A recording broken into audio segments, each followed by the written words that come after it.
All right, thank you. Good morning, everyone. I'm going to try to keep you awake after this great first talk. So I'm a machine learning researcher. I work in a lab that's both in an engineering school, that's called Mines Paris Tech, and a cancer research institute, so Institut Curie.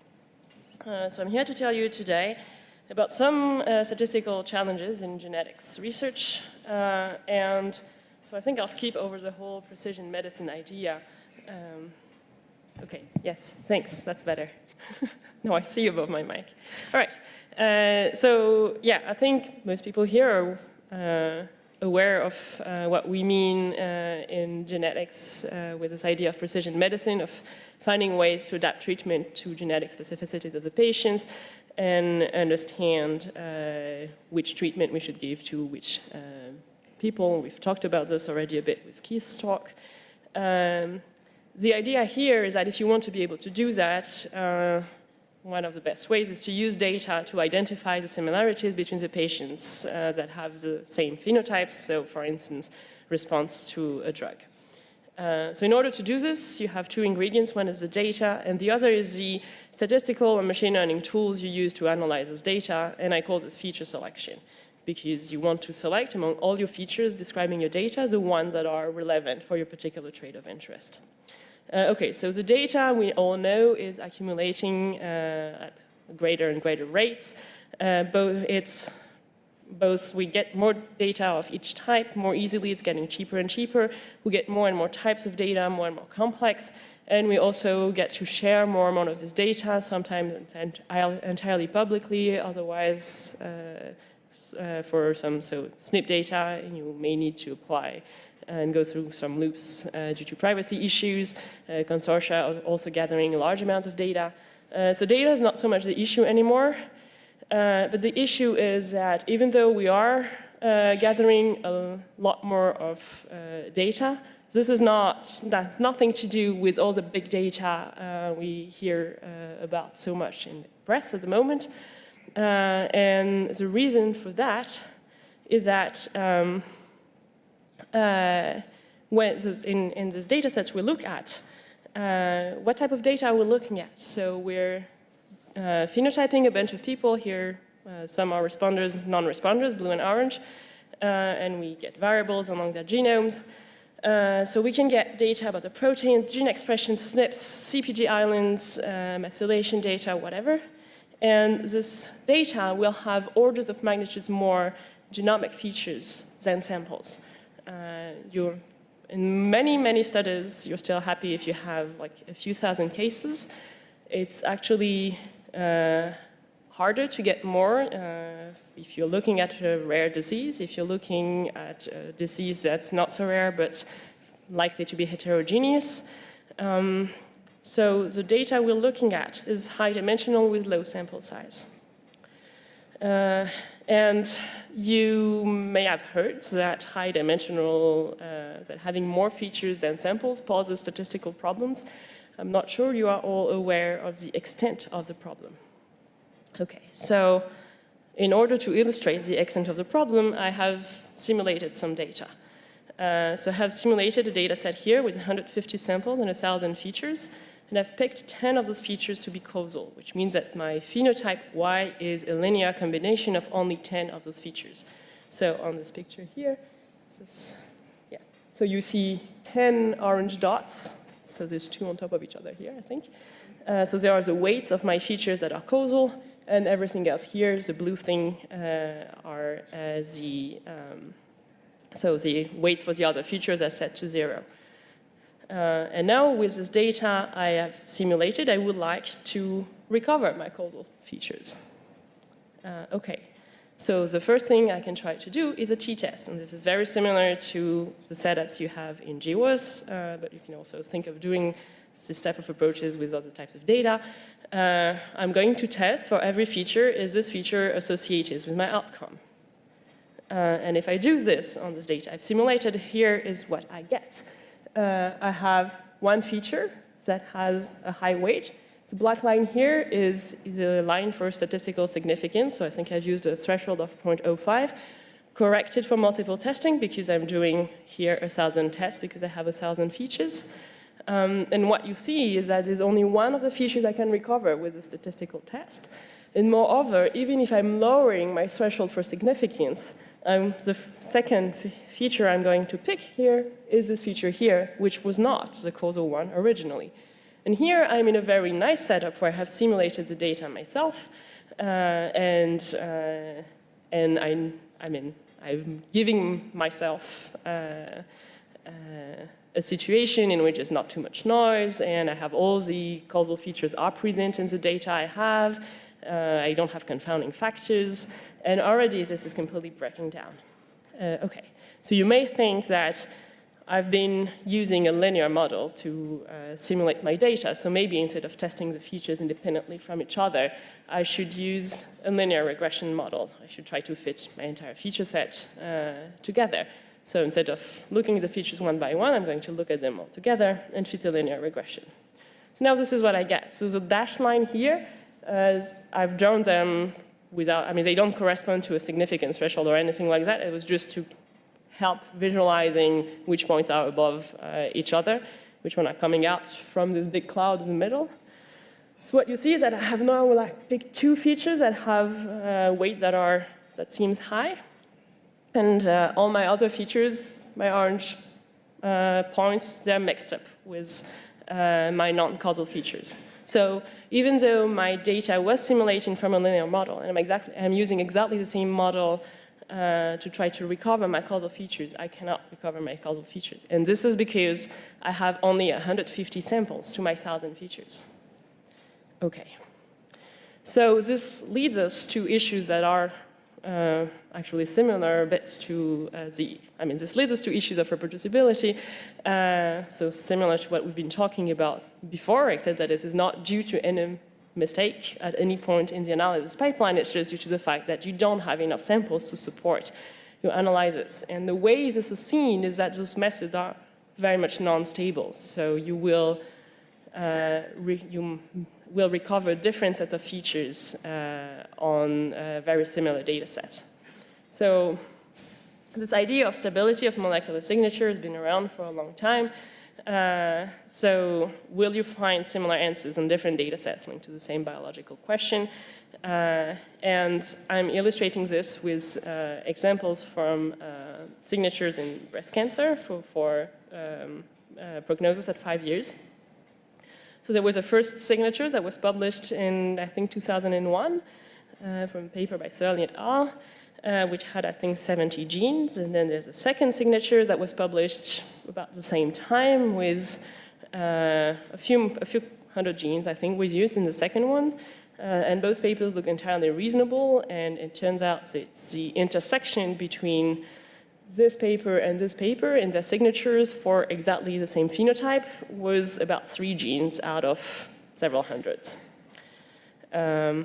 Later on, this paper looked at breast cancer outcome and gene expression signatures in a much more significant, a much more systematic way.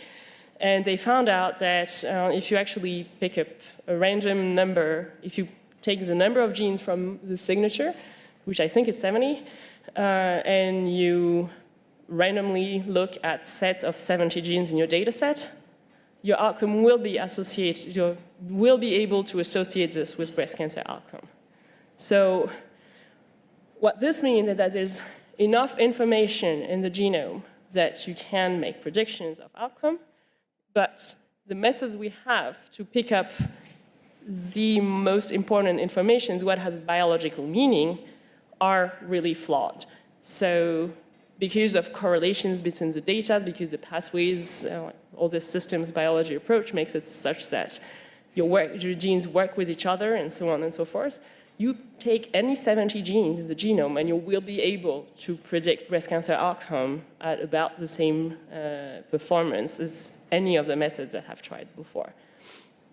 Okay, so this is not only an issue in biology. In genetics, I like to show that slide about Google flu trends.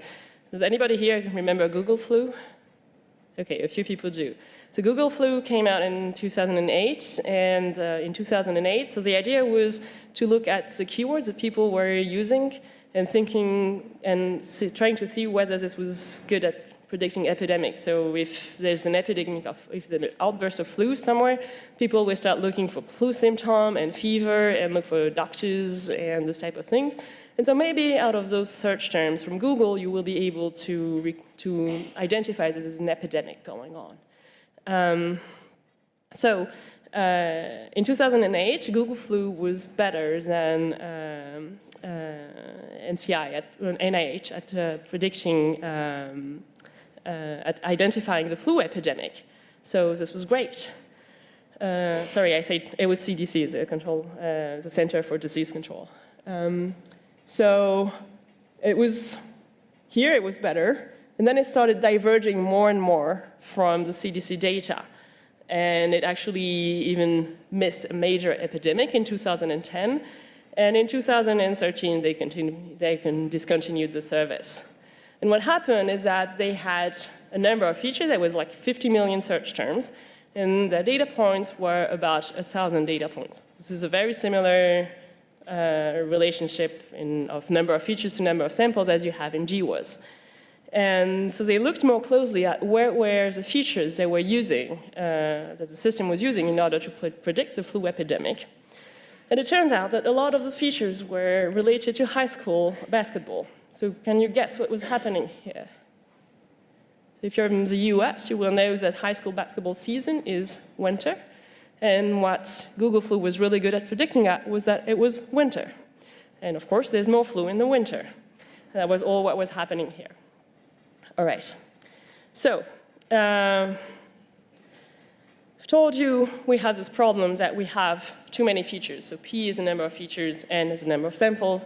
So we need to find ways to reduce this number of features. And of course, you can do this with prior knowledge. You're going to say, I'm going to look at only the 3 genes and going to try to see if I find a signature using only the 3 genes. This is quite limitative in terms of discovery. So what can we do?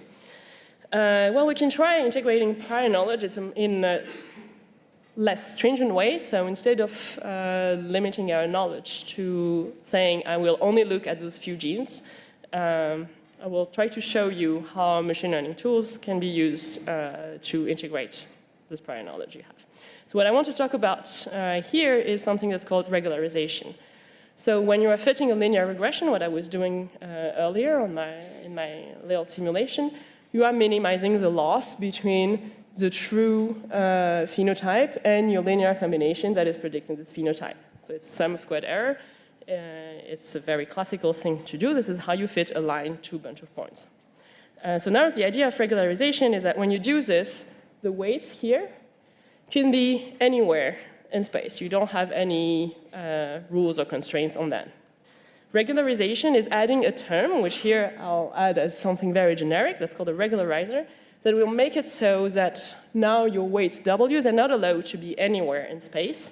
They're more constrained to a small region of the space. Okay, it will become clearer with some examples, I hope. But first, I would like to tell you about this parameter, this lambda here. So there's this hyperparameter. It's balancing the importance you're giving to the loss and the importance you're giving to the regularizer. So if this number is small, you really want to make few mistakes. If this number is large, high, you really want your regularizer to have a lot of importance. So this parameter, you need to set it. I regularly see papers in which people say, oh, in this previous paper by blah and blah, lambda was set to 0.1, so we will use lambda equals 0.1. This does not make any sort of sense. It has to be set on your data. It's not because it's working on this paper with this one value that it's going to work on your data set with this other value. And this is very important. The way to set it is by cross-validation. So the idea is that you will split your data in a train set and a test set. You will not use a test set while you are looking for this, while you are trying to fit this parameter. You will try several values for lambda in a cross-validation, so meaning that here I've split my data set in 5 So 4 of the sets, the white ones, are used for training.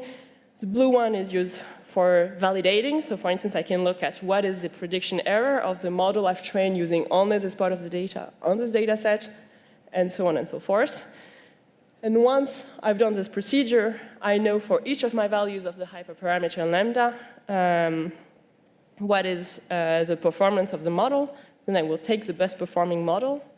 I will take the lambda that leads to the best performing model. I will retrain with this value of lambda, and the value on the held out test set is the value of the performance value to report. If you're not doing this, you're overfitting into your data. Okay, there's other criteria you can use. I'm not going to get into details here, but cross-validation is a good way to go. Okay, why is this important? Here's a paper that was actually suggested by Keith on what happened if you mix up your validation set and your training set.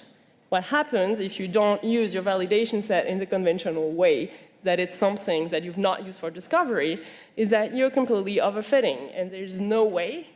I mean, the idea of this validation set is that really you're doing your entire analysis on a different set, on a first set, a train set.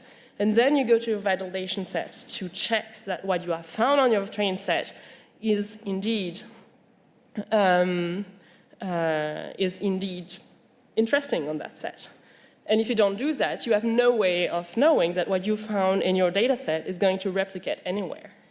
And if you don't do it, you will end up having to issue a correction to your previous paper. All right. So let's go back to my regularizer.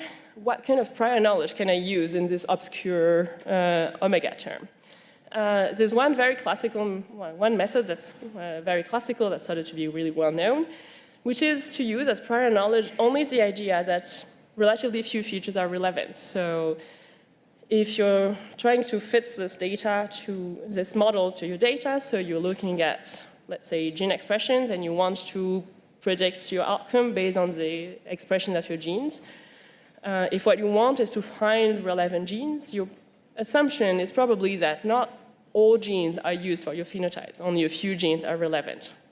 So this idea that relatively few features are relevant can be modeled thanks to the regularizer, and it gives you a model that's known as a Lasso that uses for regular term this thing only, so you're summing the absolute values of your weight. And it turns out that if you do this, this will give you a sparse solution. So a lot of your weights here will be set to 0, which means that you will be able to remove from your model the feature that corresponds to this 0 weight, because if the weight in front is 0, whatever the value of the feature will not make a difference on your prediction. And then you can say, well, the important genes are the ones that have a non-zero weight. Okay, that's what's written here.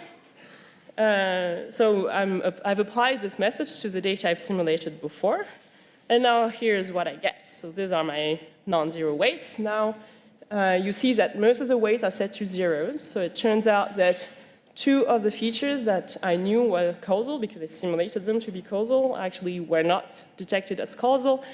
And there's a few features that I knew were non-causal that were picked up as causal, but this is a much better picture than the one I had before.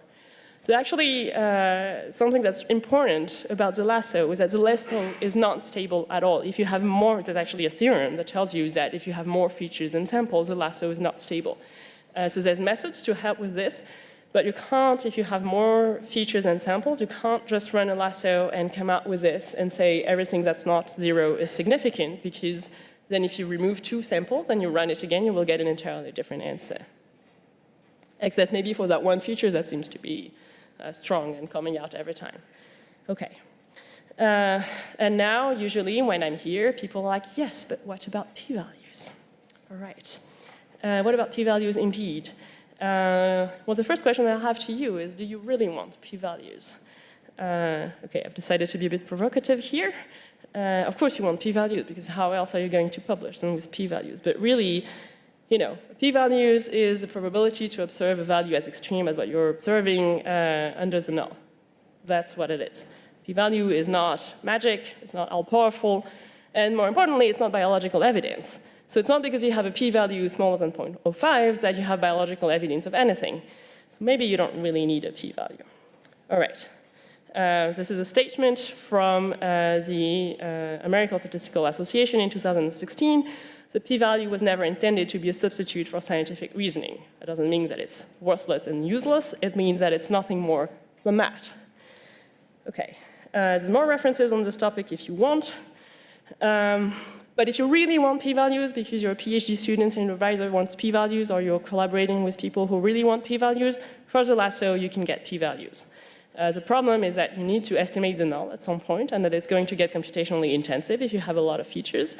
But for the method I've just presented, it can be done. All right. So I've told you this Lasso method is nice. It's giving you a sparse solution. You can use it to select features, but it's not stable. And if you run it multiple times on more or less the same data set, you will get different answers. So what I'm going to show you next is other ways to integrate more prior knowledge as additional constraint on your feature selection procedure. So the point of this is that first, the features we'll find will be consistent with previously established knowledge.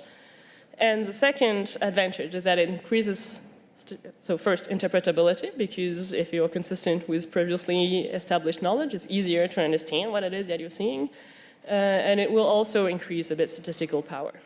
What I'm going to talk about here is ways of integrating prior knowledge as structure, and in particular as networks, because we have a lot of information from systems biology about our genomic features that can be represented as networks. So here, more particularly, I want to talk about performing this feature selection procedures that I was talking about. So I want to find the features that are explaining why some of these people are orange, why the others are blue. But now I'm providing a biological network, and I want the features, so the genes that I'm selecting, to be connected on this biological network. So I'm thinking it's more likely that the reason why these people are responding well to my treatment, if it's linked to genes that form a few modules in my genetic network, in my biological network, it's more likely than having just genes spread out all over the genome that don't interact with each other and are just like entirely independent. Okay, so if you're interested in this topic, I have a review paper on it. And I'm going to show you a few ways to do this. So one is to add one more term to the Lasso. So this is a Lasso we've seen before, and now I'm adding one term. I don't think I will go into the mathematical details here. In case it wasn't clear, this is filmed. The slides will be available on my website. So you can look at it more closely at home if you're interested. The idea is that this term here, which comes from something that's computed from the adjacency matrix of your network, so the thing that tells you which, between all your features, all your genes, which are the ones that are connected and which are the ones that aren't. This term here will make the weights of your linear regression vary smoothly along these networks. So genes that are nearby will have weights that are similar to each other. So if you apply it to this problem, this little simulation I was showing before, and that you know the information that I've hidden from you before, which is that those 10 causal features I've selected for my simulation, they are connected on an underlying network. And if you happen to use this exact same network in this network constraint Lasso, you will have this solution, where now I'm picking all my causal features, and there's only one extra feature here that's actually non-causal, and that I've picked up nonetheless. So of course, if your features were not connected on a network to start with, and you've added a network information and you've constrained your solution to be connected on that network, you will not have very good results. But in the case where it was indeed meaningful to use that network, it can really help. Okay, there's a second variant of this. So the problem with those approaches I've shown is that they tend to be a bit slow to run. And I've been working a lot with GWAS, where we have hundreds of thousands of variables. And when you have a network over hundreds of thousands of variables, it's starting to be a very big network, and we had trouble running the NC-Lasso approach. So we looked at the problem for a slightly different way. It really looks, I don't know if you noticed this, but it really looks similar to what we have before. There's one term that has to do with how good your model is at explaining the outcome, and there's one term that's regularizer. So where before this term that was looking at how good the model is at explaining the outcome was a loss, so the errors the model was making. Here I'm just using, and I was trying to minimize this error. Here I'm just trying to maximize something that's called a relevance, and you can think of it as a test statistic. So the larger it is, and the more important your feature is.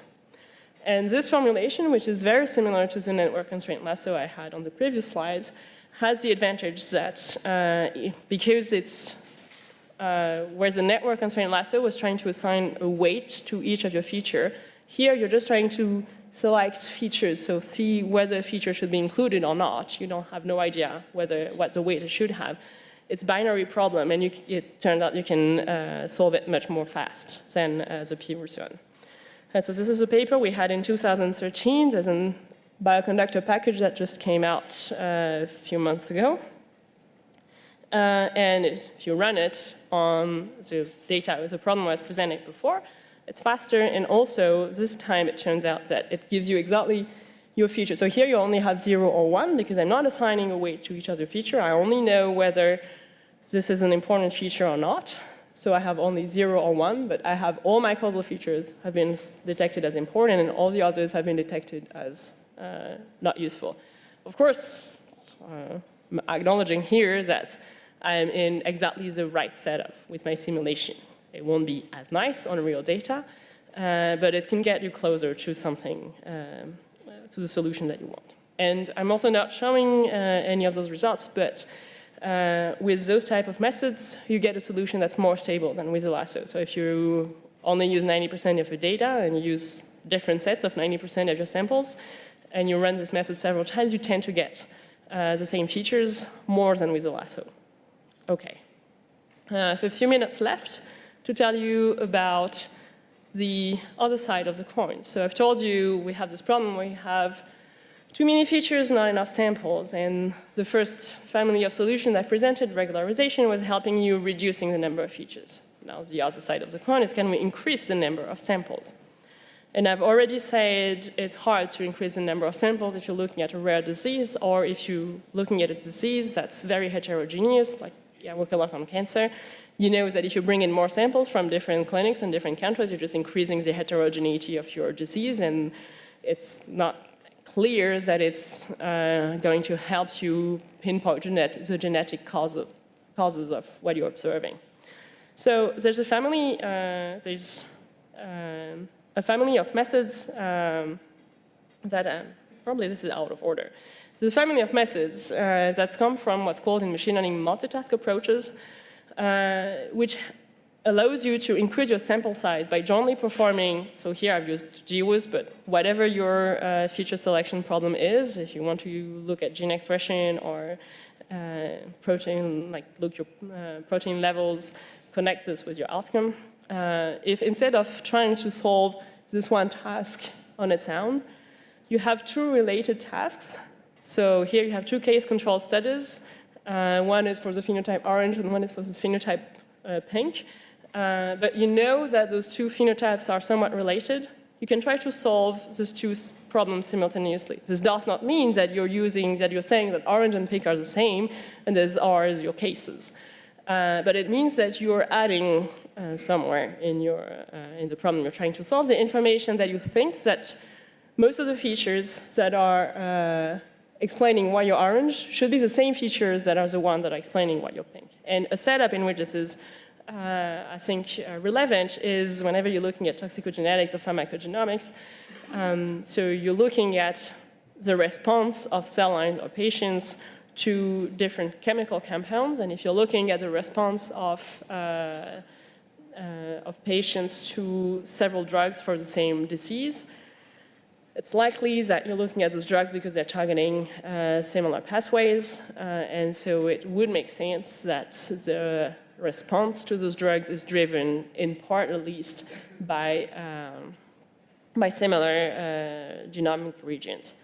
So now you can try, instead of trying to understand why is the response to treatment one, what drives the response to treatment one on one side, and what drives the response to treatment two on the other side, you can try to bring those two together and try to say, okay, I think most of the genes that are going to be involved in those two responses are going to be the same, so let's pool all the data together and say that.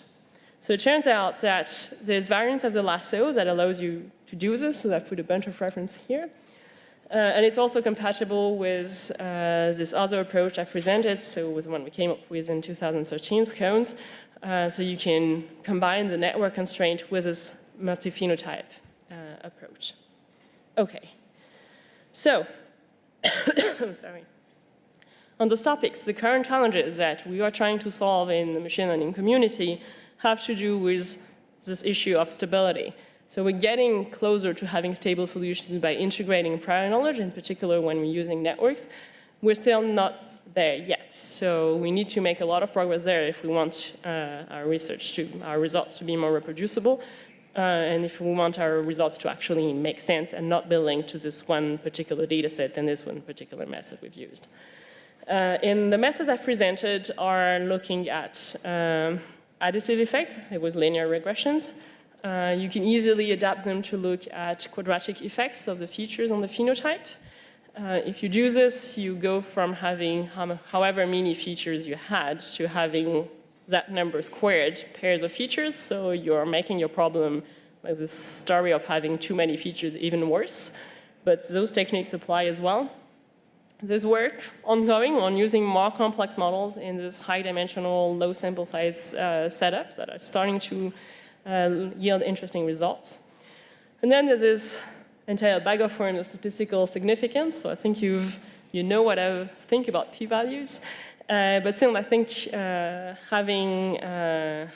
we're not getting out yet of the p-value stories. People will want p-values.